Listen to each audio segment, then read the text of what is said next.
Bienvenue sur Raconte-moi, la chaîne où les histoires prennent vie. Aujourd'hui, je vais vous raconter l'une des plus célèbres batailles de l'histoire. L'affrontement entre David et Goliath. Une histoire de courage, de foi et de triomphe face à l'adversité. Nous sommes dans l'ancien Israël, à l'époque où le peuple hébreu était en guerre contre les Philistins. Les tensions entre ces deux nations étaient à leur comble. Les Philistins, connus pour leur puissance militaire, avaient rassemblé leurs troupes dans la vallée d'Éla. En face, les Israélites, bien que courageux, étaient terrifiés par la menace que représentait un guerrier nommé Goliath. Goliath n'était pas un simple soldat. C'était un géant, mesurant près de 3 mètres de haut, armé d'une armure lourde et d'une lance redoutable.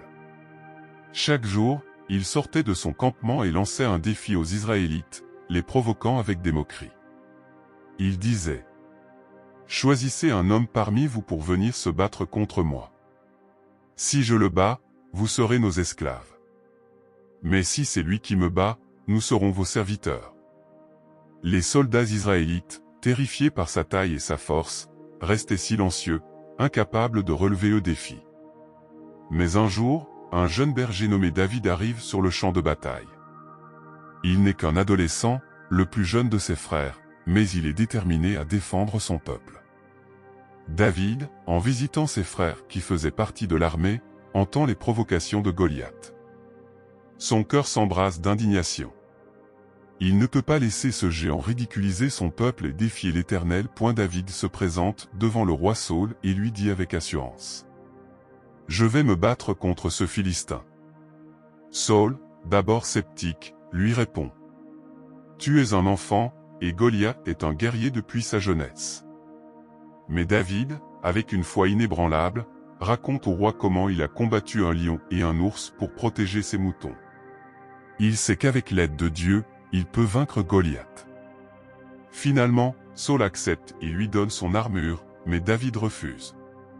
L'armure est trop lourde pour lui. À la place, il prend sa fronde et 5 pierres lisses du ruisseau. Avec une foi profonde en Dieu, il se dirige vers Goliath, prêt à affronter le géant. Lorsque David s'approche, Goliath rit en le voyant. « Es-tu un enfant? Viens ici, que je te dévore. » Mais David répond avec assurance : « Tu viens à moi avec une épée et une lance, mais moi, je viens à toi au nom de l'Éternel, le Dieu des armées. Aujourd'hui, l'Éternel te livrera entre mes mains. » David place une pierre dans sa fronde, tourne ses scies avec force et la lance avec précision. La pierre file à toute vitesse et frappe Goliath en plein front. Le géant, surpris, s'effondre sur le sol, vaincu. Un silence s'installe un instant, puis les cris de joie des Israélites résonnent dans la vallée. Ils réalisent que leur jeune berger a triomphé du géant. David, emporté par son élan, court vers Goliath, prend son épée et lui coupe la tête. La victoire est totale. Les Philistins, voyant leur champion abattu, s'enfuient dans la panique. Les Israélites, galvanisés par cet exploit, poursuivent leur ennemi et célèbrent cette victoire inattendue. L'histoire de David et Goliath nous rappelle que même face à des défis insurmontables, la foi et le courage peuvent mener à la victoire. N'oubliez jamais que la taille de vos problèmes ne détermine pas votre potentiel. Merci d'avoir écouté Raconte-moi. N'hésitez pas à vous abonner pour d'autres histoires inspirantes.